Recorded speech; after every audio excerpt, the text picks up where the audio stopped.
Over the last few months, this committee has heard from patients, from families, researchers, and experts about what is happening at the National Institutes of Health. It's been one consistent message that this administration is cutting off life-saving research. And if this administration has its way, it will dismantle the U.S. biomedical research enterprise. That would be devastating for millions of American families counting on new life-saving treatments and cures for terrible diseases. NIH makes the United States the global leader in biomedical research and innovation. NIH research contributed to 354 out of 356 drugs approved by the USDA, U.S. Food and Drug Administration, between 2010 to 2019. Simply put, without NIH, there would be no cancer immunotherapy, no overdose reversal medication, no cutting-edge treatments. NIH-funded research has saved millions of lives and significantly reduced death rates from common cancers to rare diseases.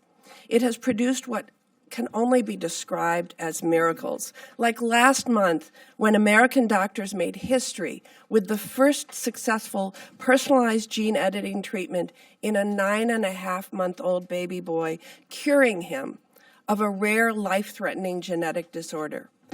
Congress spent nearly 100 years building up NIH as the world's premier biomedical research agency and investing in research infrastructure at thousands of institutions nationwide, which are fueling the development of state-of-the-art treatments that wouldn't have been imaginable just decades ago. But as long as it took to build this, this administration has shown just how fast it can all be torn down. I'm not just talking about the president's catastrophic budget request for next year. I'm talking about what NIH is doing right now. If we don't stop NIH from going down the road it's on, I am deeply concerned it will wreak irreparable harm on biomedical research in this country and millions of American families counting on it. To date, NIH has taken the completely unprecedented step of terminating 2,370 active grants and $4.9 billion in funding. It has significantly delayed the awarding of new grants and continuation grants. It has prevented research institutions from accessing their existing grant funds. Biomedical research can't just be turned on and off on a whim. These delays and terminations aren't just debilitating for scientists, they're also derail research on everything from Alzheimer's disease to cancer to diabetes. Decisions about which medical research grants should be funded or terminated are, for the first time in history, being made by political appointees, most with absolutely zero scientific training or expertise. I'm very concerned about the sudden proliferation of political appointees at NIH and other actions this administration has taken to politicize scientific research, like allowing DOGE to decide which grants get terminated and which grantees actually get paid. Injecting politics into NIH will make American science less rigorous, less credible, and less competitive. Everything that is happening at NIH is being led by political interests, not by science. I want to mention a few examples because details here matter. NIH has delayed $65 million in funding for 14 Alzheimer's disease research centers in 9 states, including at the University of Wisconsin-Madison. It has delayed $47 million in cancer center support grants at 9 cancer centers in 8 states. It has delayed $55 million for 11 rare disease clinical research network grants in 8 states.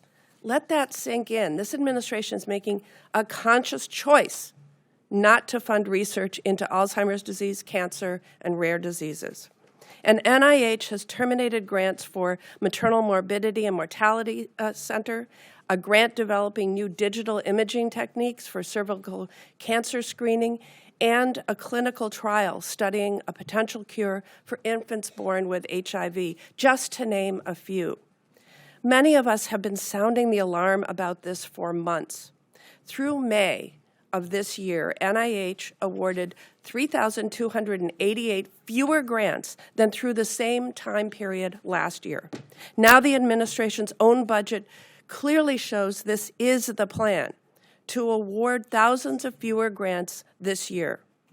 Each one of those grants represents a contribution to scientific progress, a potential new cure or treatment, or a medical breakthrough that could save millions of lives.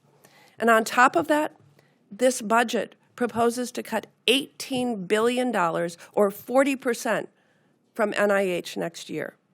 That should be all the proof we need to judge this administration's intentions and its priorities. This administration says it will ensure the United States remains the global leader in biomedical research. But its actions and a budget request that would cut the number of grants funded by NIH by 15,000 next year clearly shows those are empty words. This administration cannot be left to its own devices. If Congress doesn't intervene, this administration will tear down our biomedical research enterprise, cede our global leadership to China, and rip away cures that families desperately need for reasons I can't begin to comprehend. That's why I will do all I can to work with my colleagues on both sides of the aisle to protect what Congress has built in this country over nearly 100 years, that has produced miracle cures, saved millions of lives, and given hope to millions more. So I look forward to marking up the fiscal year 2026 appropriation bills in the coming weeks, and most importantly, enacting those bills into law later this year to do exactly that. Because this budget request makes it clear that if we don't, this administration will unilaterally enact policies that will be devastating for millions of American families.